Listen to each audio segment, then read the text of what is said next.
No.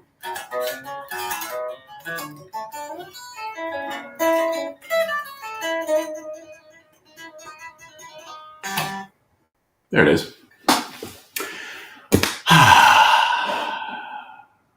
Let's go to the live chat, shall we?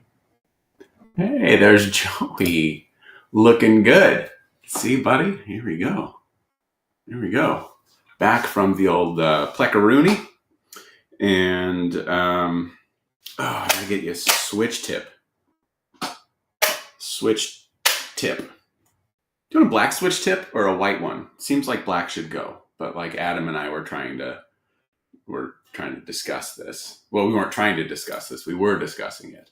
And when I set all of the stuff out for assembly, I initially had a parchment knob and a switch tip, but pickups are black.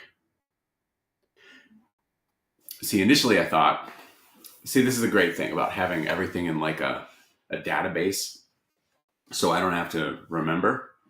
Because usually when I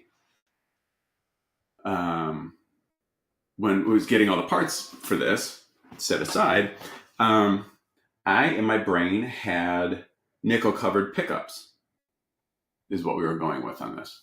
We got a tuner. No, it's locking up. Nope. Is that a tuner bushing? Let's find out. Let's see. I will find you. There it is. It's that one. Loose. Tighten it up.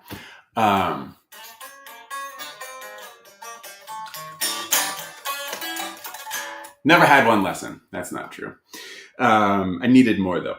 So, Joey, this happens a lot. Not just with Joey. I try really hard to keep everything in email, but I do get a lot of communications via various messengers. And I had a pickup order that I was going through the fulfillment, and I remembered that this particular person wanted black and white zebras, but there was something else, and I'm going through all of my messages with this person, and they're all like real old. And I'm like, I know I had this recent conversation. I know that I did. And so I reached out and to the person via messenger, and then like I found it in an email. Go figure.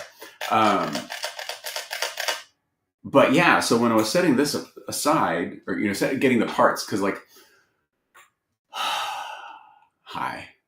Good morning. It is 10:05. Is it really? Yeah. 10:05 Central Standard Time. I love Standard Time. And now before you come in with saying like the sun goes down at noon, only until like the winter solstice. So you got like a month. I know it's going to get a little darker, a little earlier. But the thing that I love about Standard Time is that, number one, there's some sun when I wake up. I like that. More coffee. Yeah, I probably should have some, don't you think? What could go wrong?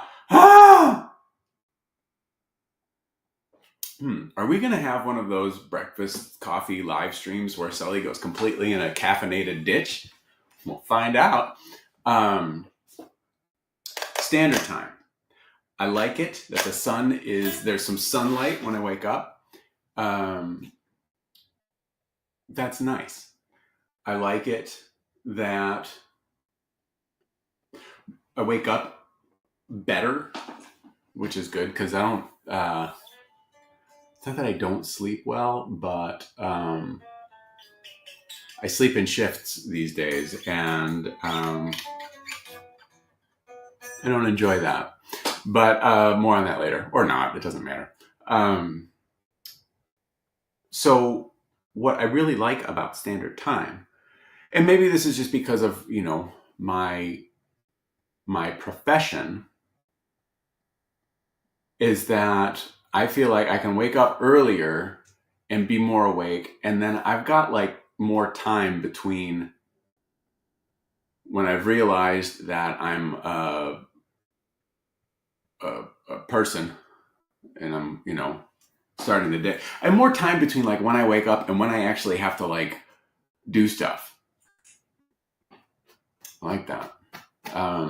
Like Monday, Wednesday, Fridays, usually Mrs. Sully has to wake up really early, like 5:30, between 5:30 and 6. So like I wake up when she does, because that's nice. And I don't mind waking up early, especially just because I like having this time between, like I said, when I am awake and when I have to like actually be a semi-productive person. So that's all. So standard time, I am very happy about that. And I know that there's all kinds of like legislation to stay on daylight savings time. Another thing that drives me crazy about daylight savings time is that people don't really know when daylight savings time begins or ends. People don't. Like a lot of people right now, you'll see it on social media. You'll see it as you're walking. You'll hear it when you're walking down the street. People right now complaining about, oh, I hate daylight saving time. So you should be happy because it fucking ended. Anyway. Welcome to standard time. And I don't like it when it gets dark, like in like December and it gets dark early. That is a drag. But the benefits far outweigh that. It's temporary. Anyway, so today I am. I'm incredibly uncomfortable. Is really what I am. But I've got this list here of stuff that I have to do today. Mrs. Sully has, she's working, so am I.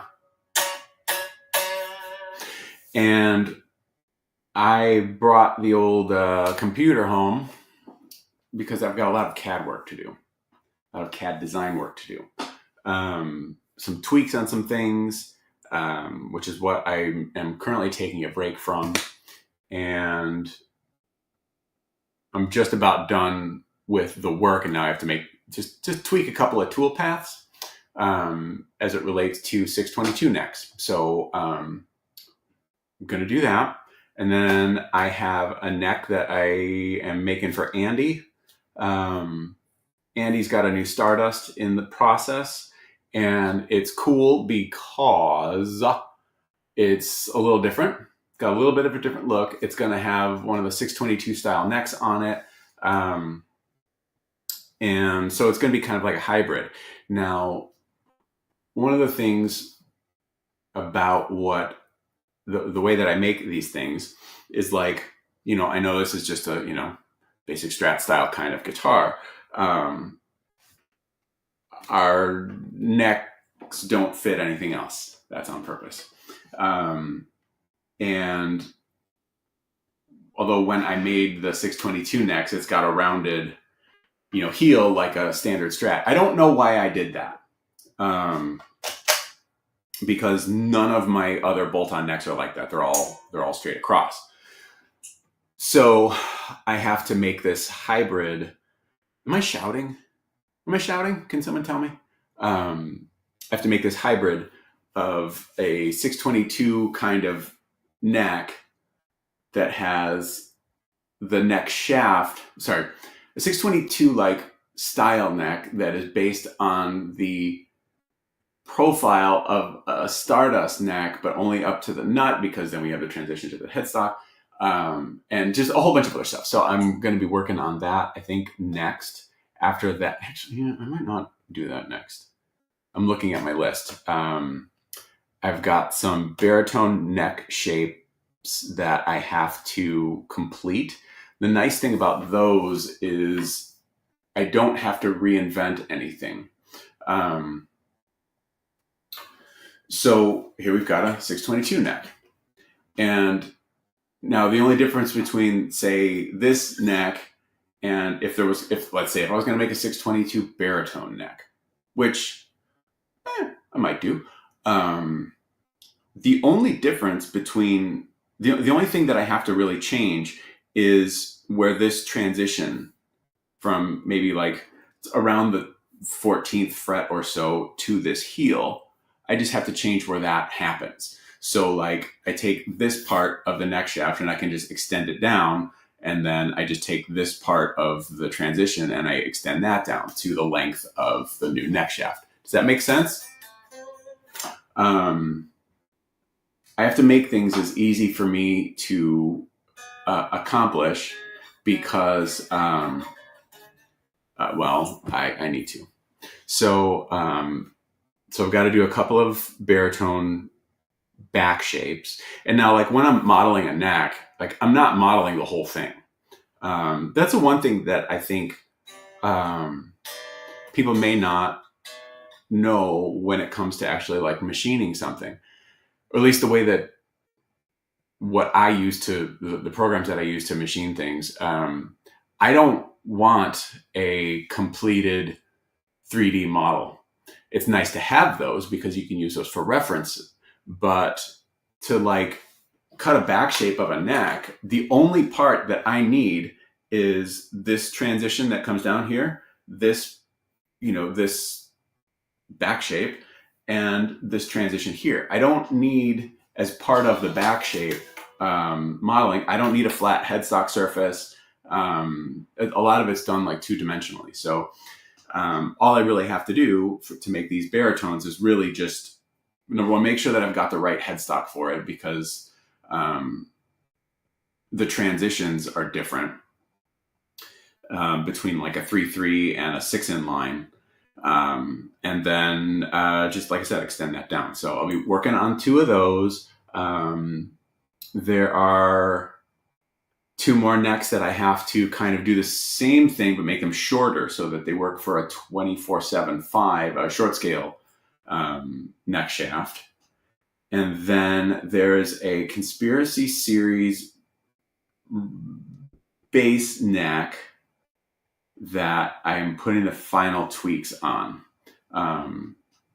Yeah, those are the things that I'm going to try and get done today. And I think I can do it. I'm just going to need to take breaks because computer work, after a while, I get real cross-eyed. And, yeah, it's not good. And I don't want to be sitting all day because, like, Sully's been dealing with some serious sciatica stuff since, like, April. And every day, it's kind of a nightmare. So sitting is not my favorite thing in the world. Actually, yeah, it's not. So I have to take breaks.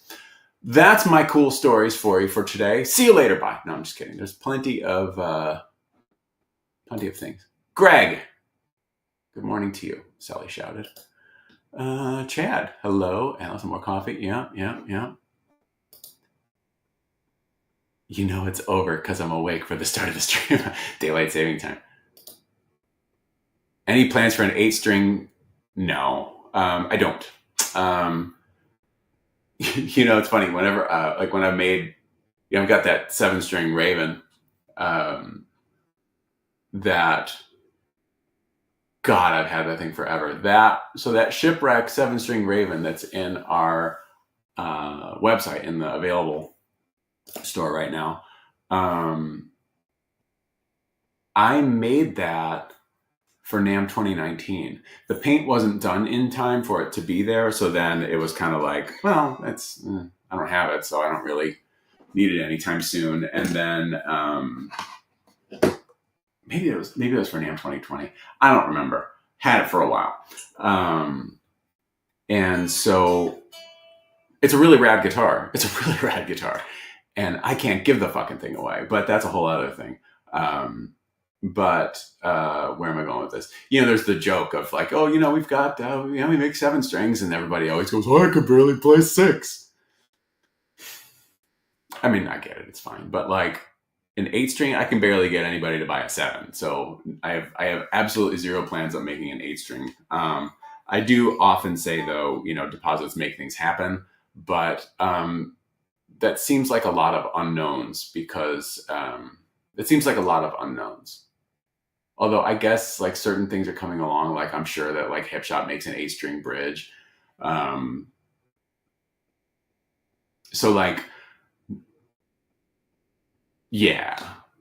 No. Well, definitely not in the conspiracy series. I have no. That definitely won't happen in the conspiracy series. There would be a chance maybe that would happen in as a custom if somebody actually wanted one.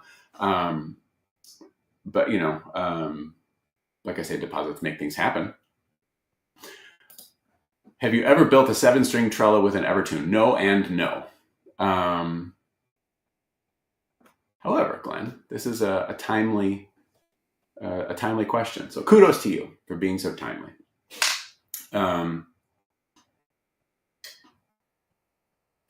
Going along the lines of deposits make things happen. One of the things that I've wanted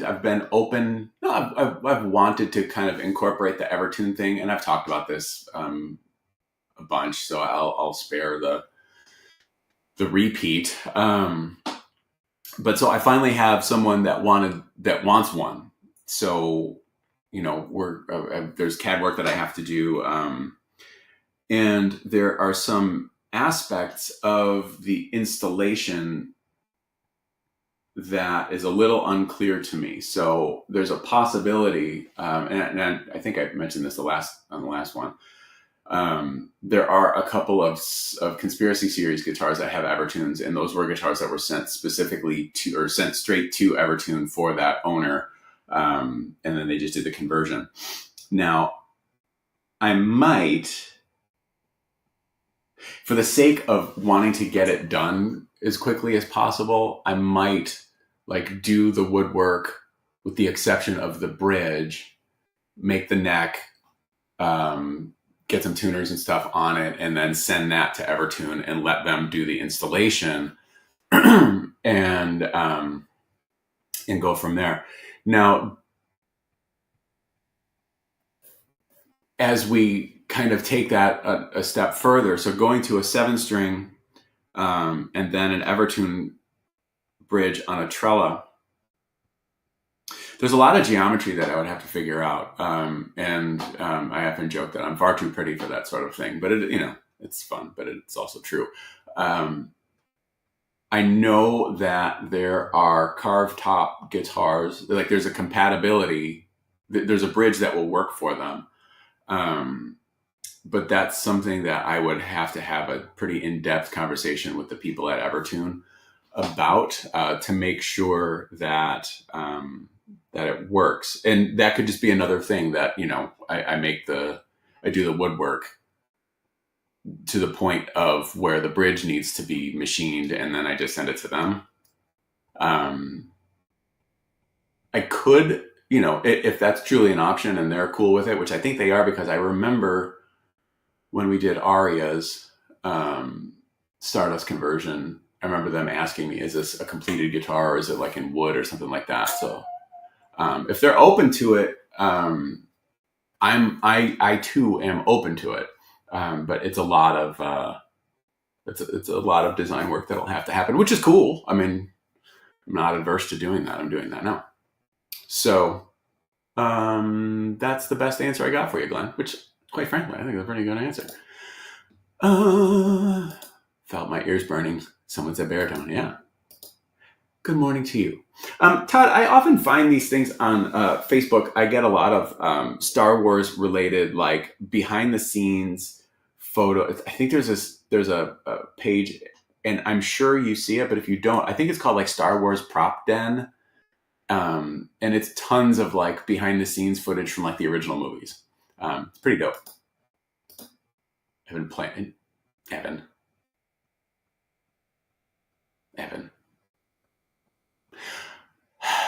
I'm going to make a 12-string before I make a 9-string. I think that'll probably happen. And I think you're also just being funny. So good on you. Good morning to you. Still has my name on it. One day. I don't know. I missed something. There's always plans for things people order. See, there we go.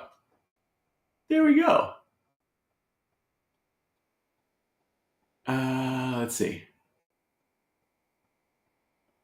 Oh, let's see. it kills me every time when I read those comments. This should be that, or I would do this, meaning like, oh man, if only that had a Floyd, I'd be all over that. Or yeah, I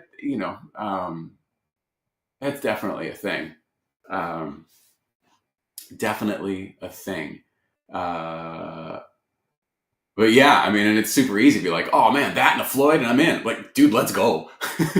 let's fucking go. If we're that close, we'll make that happen. We'll do it. But I want it now. Maybe you should have gotten in touch, a few months ago. If you need help, maybe get in touch with Wes Lamb. He retrofitted a guitar with me when Everton was just starting. I don't know who Wes is, but Chris, thanks for the tip. The Everton thing, I would like for it to be an option. I would like to be more comfortable with working with them, and that's only going to come with working with them. But yeah. So I mean, like, I'm cool with it, but yeah. It can be whatever you want. Well, open your hearts and your wallets, people. Just pennies per serving. Greg. You guys, I'm way too pretty to even tune a 12-string, let alone make one. Ever gonna do a scallop neck? Doubt it. Probably not. I was thinking about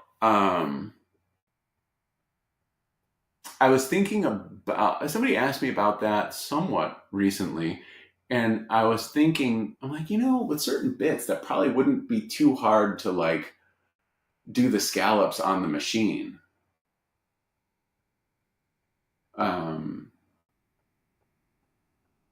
Yeah, but no plans for now. Barbie 12. No, I find this alarming. I don't really understand, but okay, we're just gonna let that one go. What else? What have I got? What we got working on?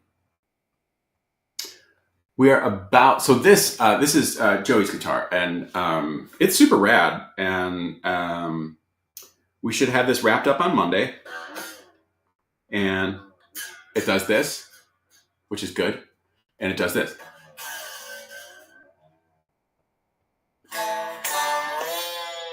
Perfect.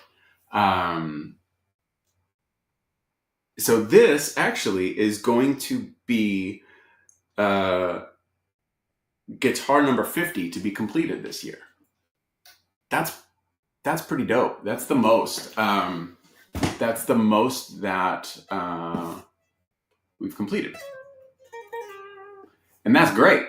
I had a number in my head. So like last year, so every year we make more than we did previously, which is good.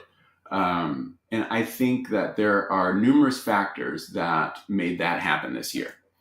Tells me that things are moving in the right direction, and I have good feelings about that. And so last year, I kind of thought, we really need to be right around like 60 a year. And as I'm, we did 40 last year. I've already said that. And so we're at 49 right now. And so this will be 50. And then I look at, in my, I don't really know what I call this. I guess it's project management software or something like that. That tells me like what stages these builds are in, what the specs for these builds are. It's got little build checklists, like, so you got to make the fretboard. So the blanks machined, the fret slots are good. The inlays are in, the binding is on, scraped, and and then it's ready to glue on the neck. And and there are numerous steps for each process. And then so we've got things that are not started. We've got things that are in woodwork. We got things that are like body is done. It needs a neck. And then it's like pre-paint sanding. And then it's the paint process. And then it's the assembly process. And then, yeah, that's kind of the rundown of how I've got this organized. And so I look at so this is 49, and then I look at the guitars that we have currently in the assembly stage. And so that means back from paint, it's got strings on it, and, wire it, make sure, frets are done and blah, blah, blah, blah, blah. There are, let's see, how many things are in that state, the assembly state right now. There are 9 things in there. So that's going to, just if I finish those, that's going to put us at 58. And not if, we have to finish them. And then there are guitars that are still in the paint process for NAMM. There's 1, 2, I'm looking at that right now. Where's the other one? 3, that one's going to be at the shop tomorrow. Is that really just, I got 3 more? Let's see. 4. Yeah, that's right. Okay, so then, so we'll be probably right around 63, 64. That's pretty cool. That's really cool.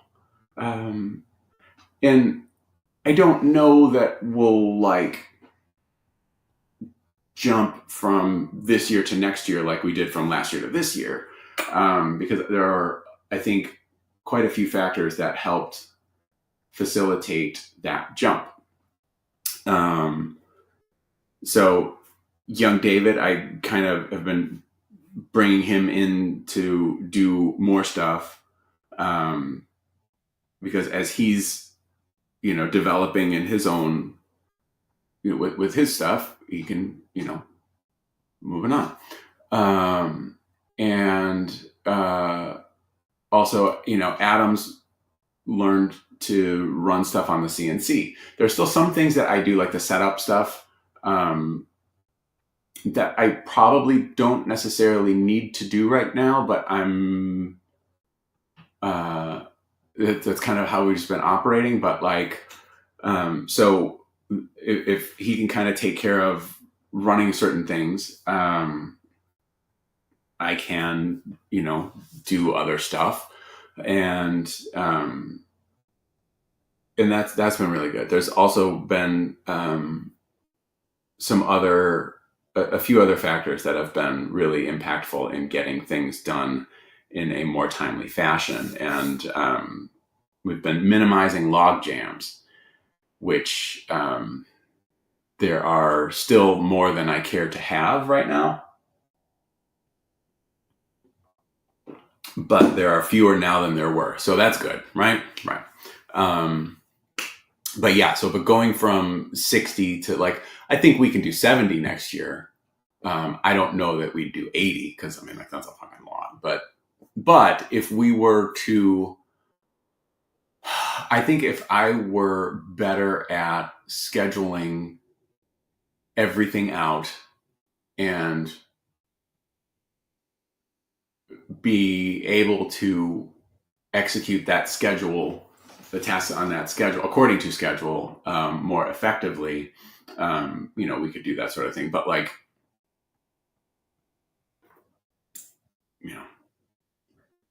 trying to do the best I can. So, but that's good. I feel really good about that. I'm really happy about that. And what other thing that I've noticed over the past couple of years that I really haven't,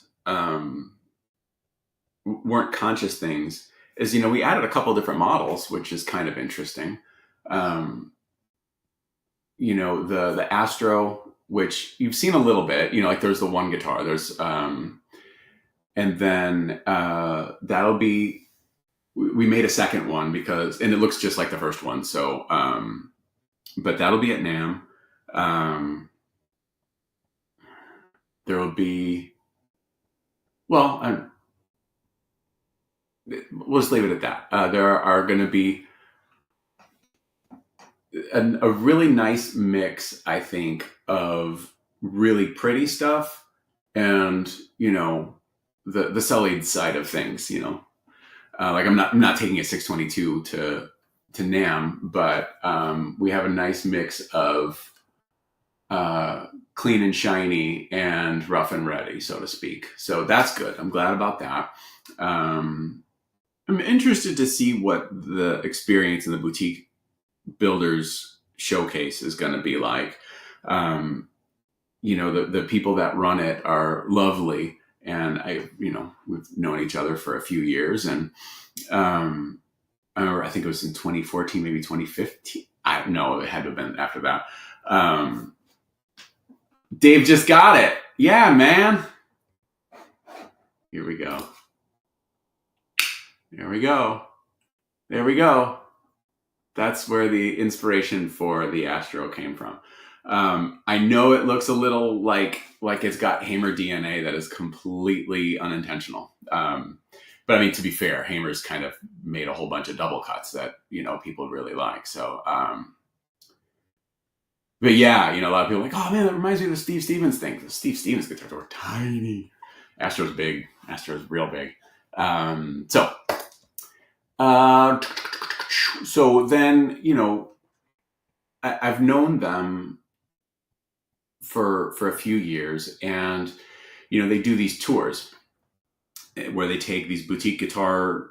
It's a boutique guitar showcase on tour, and they go to some high end guitar shops around the country and the world.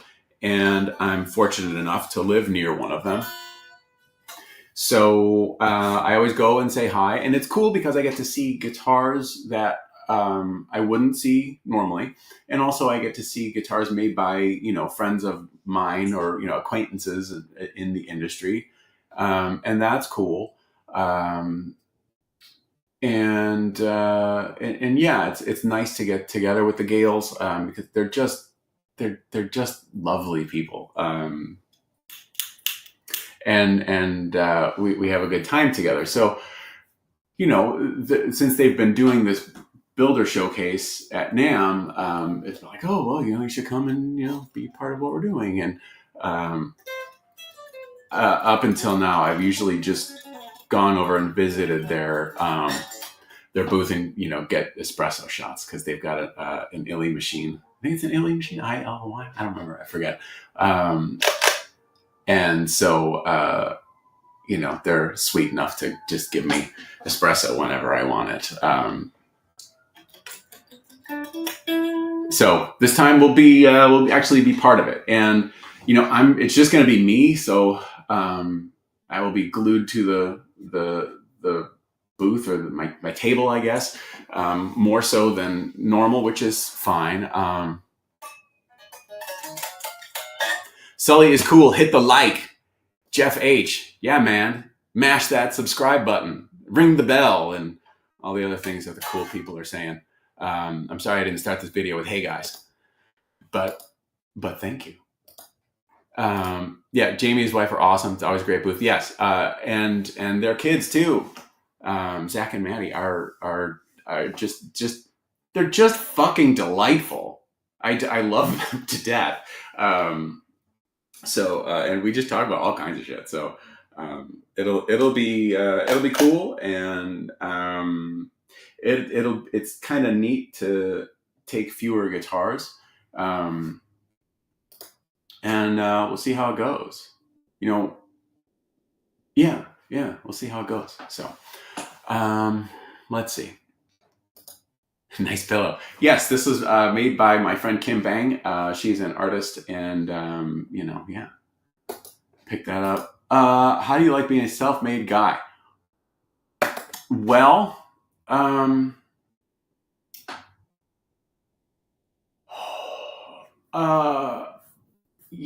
I appreciate the fact that that I am kind of in control of my destiny, for lack of a better term. That's also constantly frightful. I think over the past couple years, I've done a better job of trying to give myself a little bit of like work-life balance, but like it's not really, there isn't a balance. Um, well, so yeah, I guess it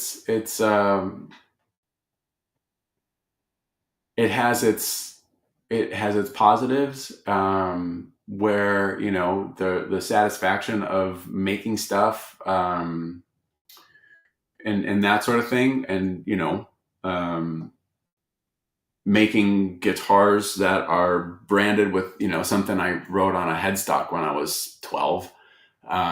That's cool. Coming up with designs that I feel, I don't know, that really adds anything to the conversation. I mean, I don't know. I guess it does. What it adds is not for me to decide.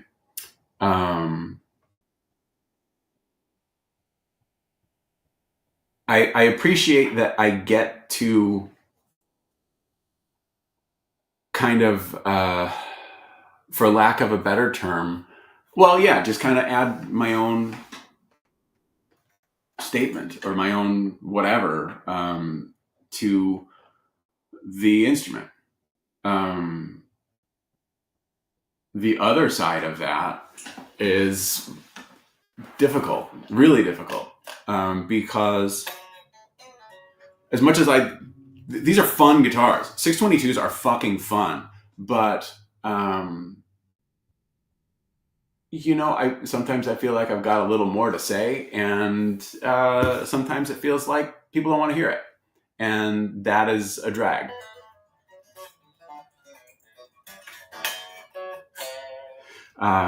But that is the way that it goes.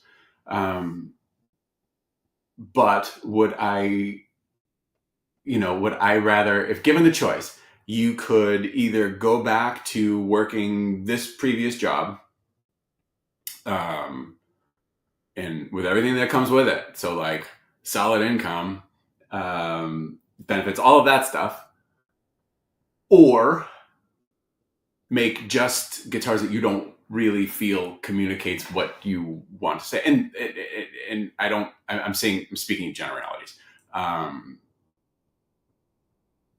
I would still do this. There are aspects of it that I am very grateful for. There are aspects of it that I absolutely hate. It does, I think anything with, well, I can only speak from my own experience about, I think if your livelihood, is dependent on your own creativity and your ability to do, certain things at a time, you can become very hypercritical of yourself. I don't know. I don't know. Maybe that's probably with anybody that is self-employed. I don't know. I'm just me. I don't know. I'm babbling, but I do. For now, I don't want to do anything else. I would probably like to do some of this a little bit different, but it's still pretty fucking cool. So that is a really long, rambling answer to a pretty basic question. Scott, yeah, man, it was nice to meet you too. And I'm sorry that I didn't get to chat a little bit more. I saw what you were doing in the booth that you were hanging out in, and really great stuff, man. Very imaginative, super cool looking finishes. And kudos to you. Looks like you're doing an amazing job. And it was nice to talk to you as well. Yes, they do. Zach Wild is a meet and greet where you can get a stage play guitar. Is there any way possible you can ever get something like that going with Michael Sweet? Sure, it just takes a lot of money.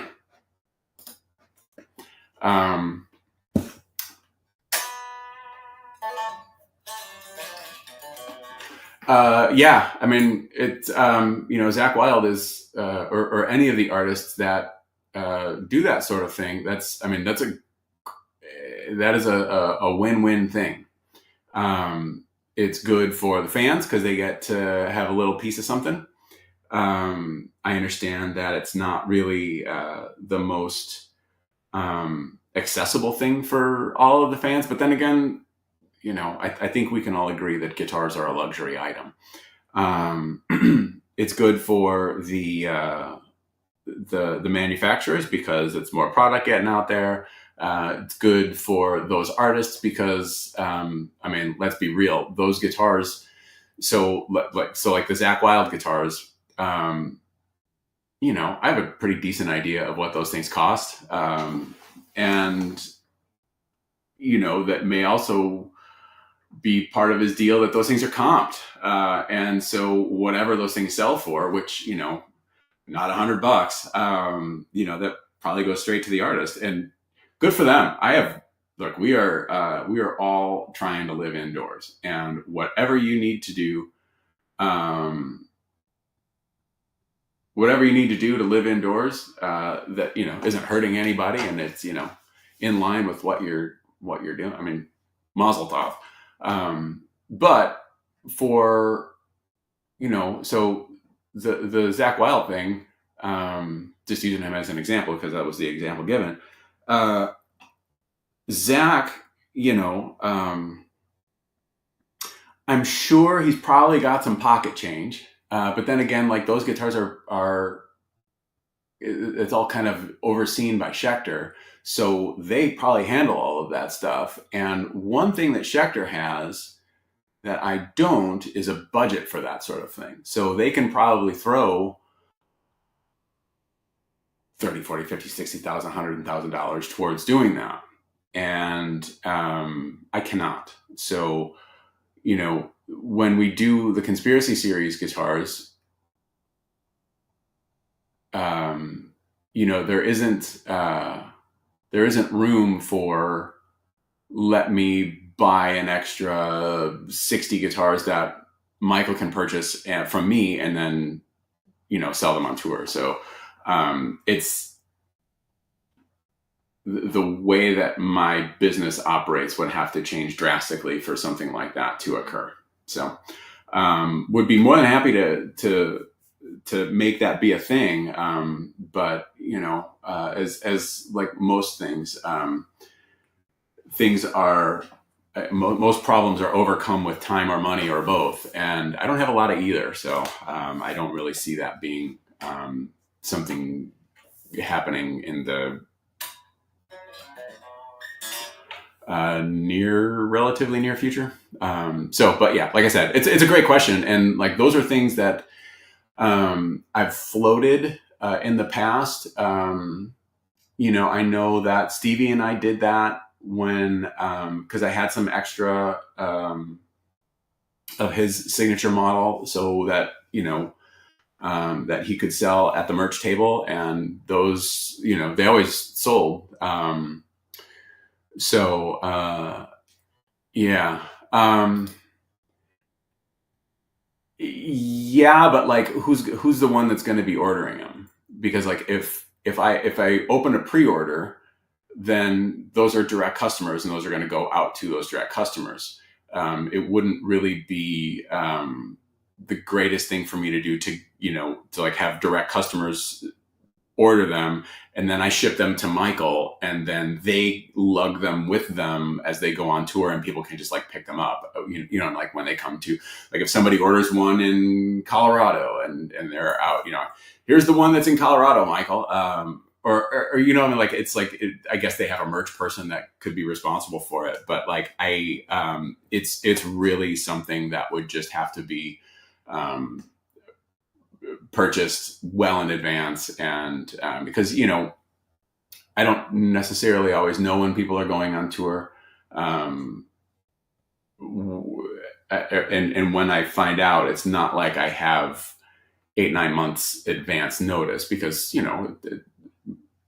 maybe the artist doesn't have that much notice, just other than we're going to be touring and we're working on dates and stuff like that. It would be a lot. Yes, where's my bell? Ding!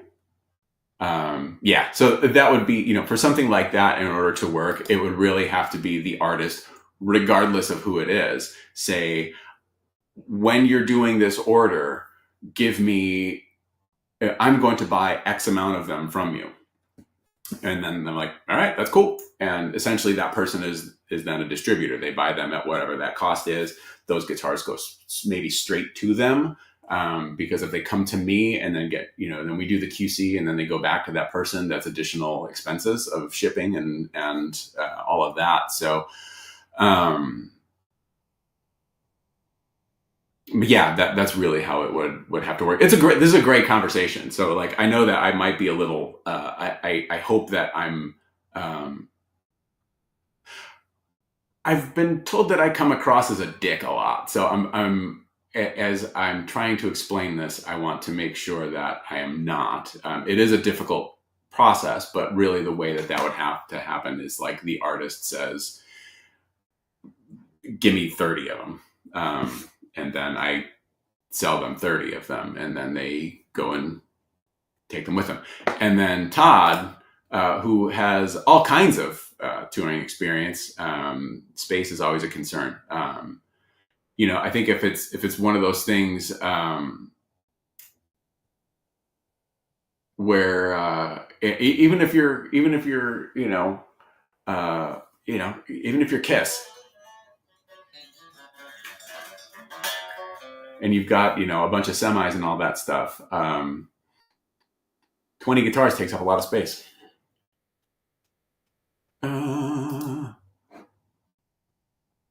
Right. Wouldn't have to switch to modelers to save some space. That's right. No more stacks. Stacks on stacks on stacks. Well, that's good. I know that I can be. Not a deck, but I'm also from New York, so my meter is different. Well, that's good. Well, okay, but I don't want to. That's not the place that I'm coming from. So, it would be. That's the other thing. Is like, I don't know. I think that this company might project a little bit larger than it actually is, and I don't mean that like. Well, I don't really know what I mean other than that, and it's tough. I would love to be able to do all of those things because I mean, let's face it. Something like this is a great example, and like I've said, this is something that I've floated. Is doing. We can do conspiracy series guitars that. You can sell on tour. This was something, like I said, I've had this conversation with numerous artists. Some might surprise you. Unfortunately, that never happened. Otherwise, that would be super dope.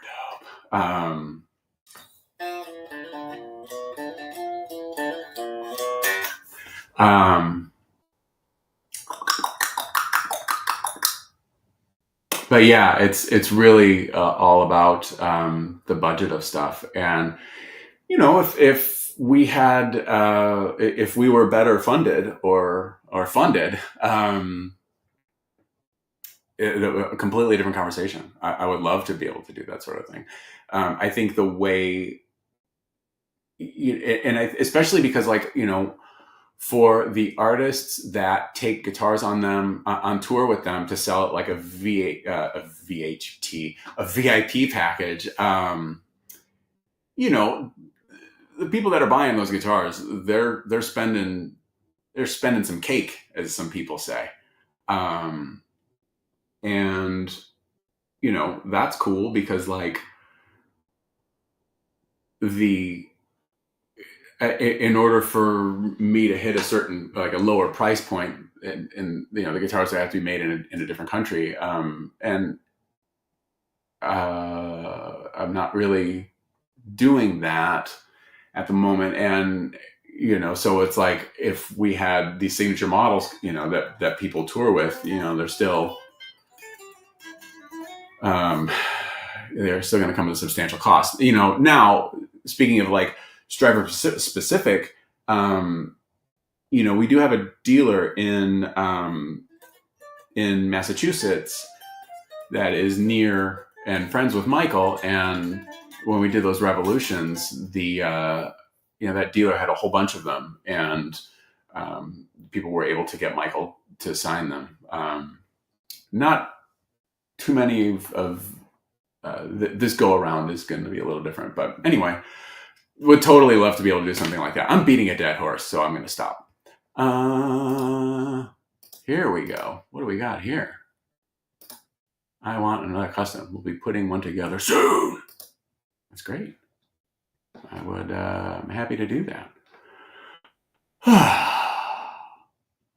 Okay, let's see. So John, I want to make sure. I hope that didn't feel like I was piling on or just naysaying, because I want to yay say, but I'm not able to. So, what else we got going on? We've talked about CAD work. We've talked about NAM. That's something that always has to happen. We've answered some questions.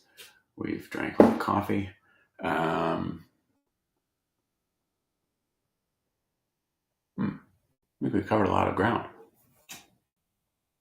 Oh, and we're almost at our time. Our time is up.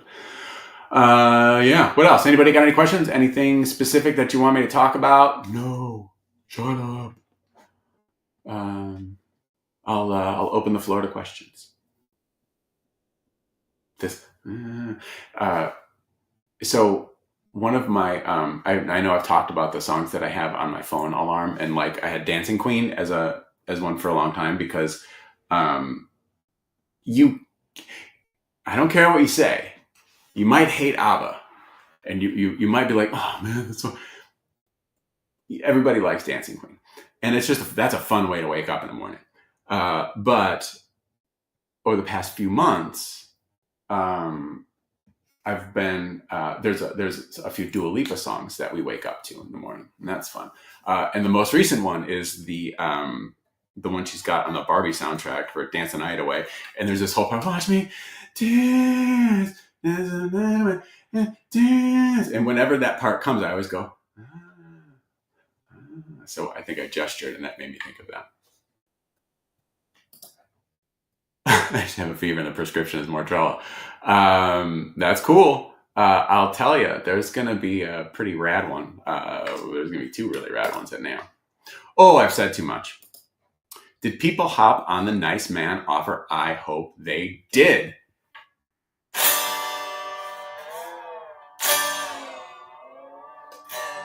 Yes. A couple.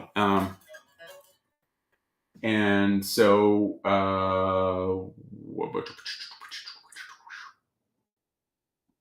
yeah, we're gonna make a couple of them. That's cool. I'm just happy to be staring at my 622 and how killer it looks. Well, then let's give some up close for Joey's 622. We got some swamp ash. Look at this. Look at the checking. Look at that. Check 1, 2, people. We got a Floyd. Woo! Woo! And don't worry, Joey, we will put the titanium blocks in. And I'll even add a switch tip at no extra cost. Let's see. So we've got Flame fretboard, Flame roasty. Mm-hmm. It's got a locking nut. It's even got a headstock. It's got 6 tuners. Look at that. That's pretty flamey on the back. It's got a lovely comfy neck heel, because clunky neck heels are for jerks. Yeah, it's dope. Like soap on a rope. That's what we got.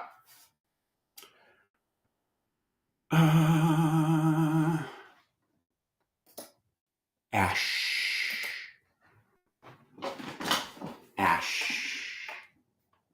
So, yeah. Yeah, this is a fun one. I like it. That's all I can say about it.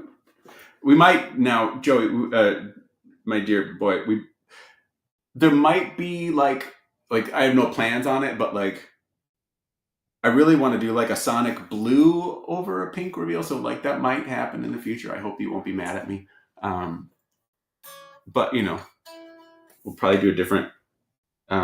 Maybe I'll do a different pickup combination. And oh, if anybody's interested, we do have a candy apple red 622 with a maple, like a non-roasted maple neck and fretboard on the website right now. I think it's like $2,000. That was pretty rad. It's got carbon fiber rods in the neck because I had some.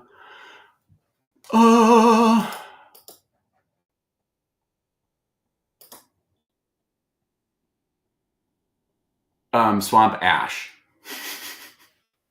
Let's clean it up, John.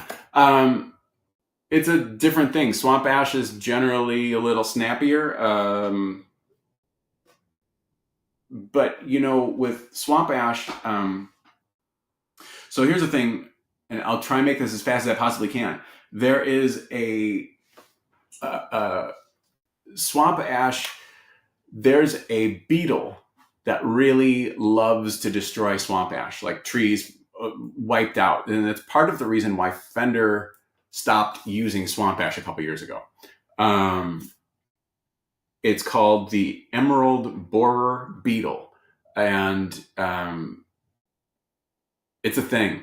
And the swamp ash blanks that I've had for a few years, and I do keep looking at them because what happens is if they are in this wood, you don't know, but you may all of a sudden start to see little holes show up. And that is the thing chewing through and coming out.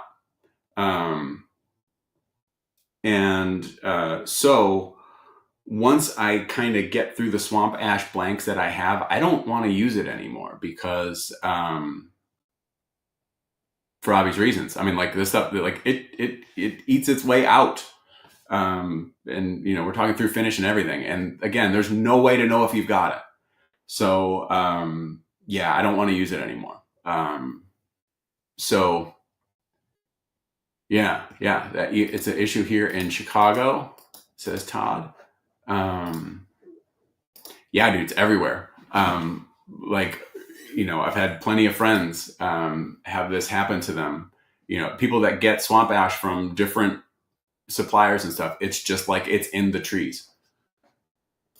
No, they don't. I started doing them in bolt-ons. I don't really do them a lot. We're doing them more now than we have. But yeah, like if something is like maybe like flats on maple, and it's going to be an oiled neck, I would like to put carbon fiber rods in there. I don't think it's, or in bases, I might like to put them in there. It's more of an insurance than a necessity, but yeah. That's right. Swamp ash is delightful. Mahogany is meh. I like mahogany. Yeah. So, mine will still look better. There you go. That's right. So if I do that, I appreciate that. So we are winding down yet again. This means I got to get back to work. I'm going to work on some, I got to finish this heel transition. It's a head transition on some necks. And once I get that cross off the list, I'll move down to the next thing on the list. And that'll be just fine. So that's what I'm going to do today. I hope you have a lovely day. And yeah, be nice to everybody because it's nice to be nice.